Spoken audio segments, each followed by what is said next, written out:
Corona ज़िंदगी की वो बदसूरत कहानी थी जिसे वापस दुनिया में कोई भी इंसान अपनी लाइफ में सोचना तक नहीं चाहता। कोरोना में काफ़ी लोगों ने अपने चाहने वाले अपने रिश्तेदारों की जानें गंवाई थी और उसमें कुछ कंडीशंस कुछ केसेस ऐसे थे जिनमें कुछ लोग अपने ही रिश्तेदार अपने ही चाहने वालों की खुद से जान ले रहे थे। दैट्स कोरोना की आड़ में काफ़ी लोगों की कोरोना में जान ली गई थी और कोरोना का नाम दे दिया गया था। ऐसा ही केस राजस्थान के बीकानेर में हुआ, जहां एक पति ने अपनी पत्नी को मार डाला और बाद में लोगों के सामने ये जाहिर कर दिया कि इसकी मौत कोरोना से हो गई है। तो आज की इस मर्डर मिस्ट्री में बात करने वाले हैं मोनालिसा हत्याकांड की। तो लेट्स अबाउट इट, आज की इस मर्डर मिस्ट्री की शुरुआत करते हैं।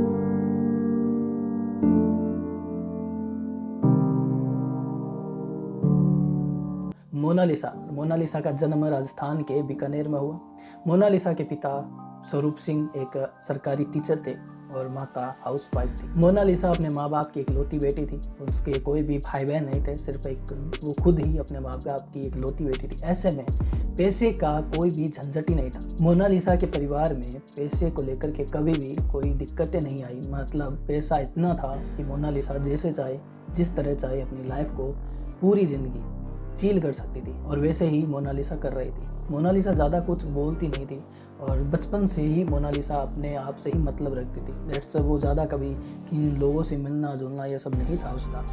जैसे जैसे बड़ी हुई, उसकी स्कूल पूरी होने के बाद मोनालिसा जयपुर चली जाती है। जयपुर में वो अपना कॉलेज पूरा करती है। कॉलेज में मोनालिसा कुछ थोड़ा थोड़ा घुल मिलना, लोगों के साथ अपने लाइफ को चिल करना और पार्टी करना मेल फीमेल्स फ्रेंड्स के साथ, ये सब चीज़ें मोनालिसा के जीवन में अब धीरे धीरे वो चीज़ें आम होने चालू हो गई थी। ऐसे में मोनालिसा की मुलाकात होती है भवानी सिंह। भवानी सिंह खुद भी बीकानेर का था, बीकानेर के खाजूवाला क्षेत्र का रहने वाला था और भवानी सिंह खुद मोनालिसा के टच में आना चाहता था। बिकॉज मोनालिसा के पास काफ़ी प्रॉपर्टी थी उसके नाम पर, जो बीकानेर में काफ़ी कॉस्टली प्रॉपर्टी थी। ऐसे में भवानी सिंह मोनालिसा से दोस्ती करना चाहता था और उसके बाद जो दोस्ती हुई तो मोनालिसा को भवानी सिंह से प्यार भी हो गया। प्यार होने के बाद भवानी सिंह से मोनालिसा ने शादी कर ली। दैट्स केसेस इन कुछ केसेस में ये चीज़ सामने आती है कि भवानी सिंह पहले से शादीशुदा था, उसका एक बच्चा भी था, बीवी, पूरा परिवार उसका खाजूवाला में रहता था। दैट्स कंडीशन में भी उसने मोनालिसा से शादी रचा दी। उसका मेन मोटो यही था कि मोनालिसा के पास जो प्रॉपर्टीज़ है उसको वो हड़प ले। अब मोनालिसा शादी के बाद मोनालिसा को भवानी सिंह ने काफ़ी हद तक प्रेशराइज किया अब ज़मीनें बेचने का। प्रॉपर्टी बेचकर जो पैसा है उसको वो भवानी सिंह अपने बिजनेस में डालना चाहता था। लेकिन मोनालिसा इन सब चीज़ से थोड़ा थोड़ा एग्री थी, लेकिन थोड़ा थोड़ा नहीं भी थी। वो नहीं चाहती थी कि जो पैसा ज़मीन से आए उसको प्रॉपर्टी में लगाकर उस पैसे को ख़त्म करे, क्योंकि भवानी सिंह पहले से भी काफ़ी बिजनेस करके उसके ठप हो गए। ऐसे में मोनालिसा ये बिल्कुल नहीं चाहती थी कि इन प्रॉपर्टी को भी वो बेचकर अपने बिजनेस में लगाए और इन पैसों को भी वो खराब कर दे। दैट्स मीन कि भवानी सिंह की शादी के बाद इन केसेस मोनालिसा के परिवार वाले बिल्कुल भी खुश नहीं थे। वो नहीं चाहते थे कि जिस लड़के की शादी पहले से हो रखी है और मोनालिसा फिर से उसके साथ शादी कर रही है, ऐसे कुछ रीजंस थे, तो वो नहीं खुश थे इस शादी को लेकर। और शादी के एक साल बाद ही जब कोरोना आता है 2020 में, कोरोना की आड़ में ये सिलसिला चल रहा था कि भवानी सिंह पूरी तरह से प्रेशराइज कर रहा था। उसकी मोनालिसा की जो ज़मीनें थी उसको हड़पना चाहता था, लेकिन वो कामयाब नहीं हो रहा था। अब उसने ठान लिया था कि मोनालिसा को कैसे भी अपने रास्ते से हटाना है और उसकी जो ज़मीनें हैं, जो पैसा ज़मीनें बेचकर भी आया है, उसको हड़पना है। वो 1-2 करोड़ की बात थी। इस कंडीशन में भवानी सिंह ने एक फुल प्रूफ प्लान बनाया मोनालिसा को रास्ते से हटाने का। कोरोना आ चुका था, काफ़ी लोगों की कोरोना से जान जा रही थी। ऐसे में मोनालिसा और भवानी सिंह अकेले ही रहते थे जयपुर में, लेकिन मोनालिसा का परिवार जो कि बीकानेर में रहता, और जयपुर में ही भवानी सिंह ने मोनालिसा की गला दबाकर हत्या कर दी। और हत्या करने के बाद मोनालिसा के परिवार वालों को भवानी सिंह ये बोलता है कि उसकी डेथ हो चुकी है कोरोना से और आप लोग बिल्कुल भी नहीं आइएगा, क्योंकि उस टाइम पूरा लॉकडाउन था। पूरे भारत में कोई भी अपने घर से निकलकर दूर जगह जा ही नहीं सकता था। अगर किसी भी करीबी रिश्तेदार की भी मौत हो जाती थी तो भी इन कंडीशन कि मोनालिसा का परिवार बिल्कुल भी नहीं गया और इन कंडीशन मोनालिसा के माँ बाप मोनालिसा के अंतिम संस्कार में नहीं पहुँच पाए। और भवानी सिंह यही चाहता था कि कोई भी ना आए और मोनालिसा का अंतिम संस्कार कर दिया जाए। मोनालिसा के मरने के बाद भवानी सिंह ने अपने कुछ दोस्तों के साथ मिलकर मोनालिसा का अंतिम संस्कार कर दिया।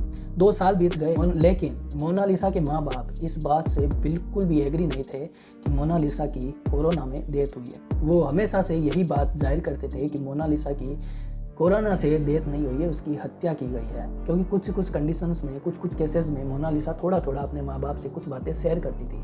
हालांकि वो अपने पूरी बातें अपने माँ बाप से नहीं शेयर करती थी, लेकिन कुछ कंडीशन में वो बता के गई थी कि उसका और भवानी सिंह के बीच ज़मीन को लेकर के झगड़ा होता है। इन कंडीशन वो बातें मोनालिसा के माँ बाप को बिल्कुल पता थी। बीकानेर में मोनालिसा के फादर स्वरूप सिंह ने केस दायर करवाने का काफ़ी हद तक प्रयास किया 2 साल बाद, लेकिन कुछ पुलिस स्टेशन में इस केस को दायर नहीं किया गया क्योंकि 2 साल पहला का केस था। और ऐसे में स्वरूप सिंह ने एसपी को गुहार लगाई। एसपी को गुहार लगाने के बाद एसपी इस केस की एफआईआर दर्ज करवाई। उसके बाद में इस केस की तहकीकात शुरू की गई।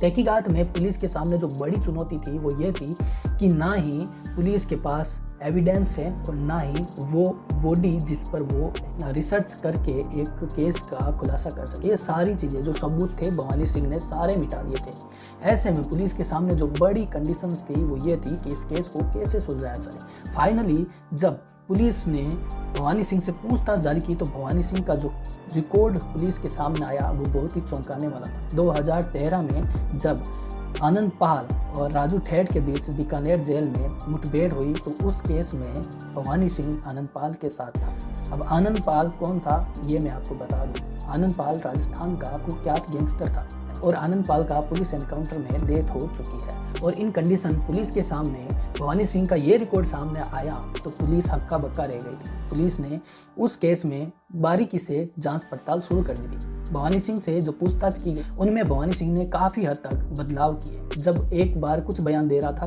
अगली बार कुछ और बयान दे रहा था, ऐसे में उसकी बातें डगमगा रही थी। पुलिस के शक के घेरे में थोड़ा भवानी सिंह आ गया था। पुलिस का रवैया बदला।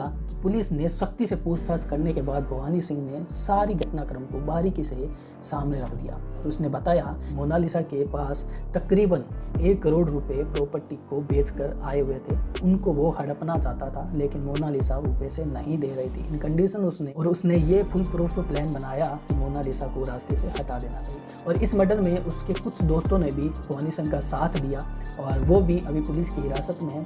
फाइनली 2 साल बाद इस केस का खुलासा होता है और इस तरह कोरोना की आड़ में भवानी सिंह ने अपनी ही वाइफ का मर्डर कर दिया। तो गाइस आज की इस रिपोर्ट में बस इतना ही। अपना ख्याल रखिए, अपनों का ख्याल रखिए और सतर्क रहिए। Bye bye.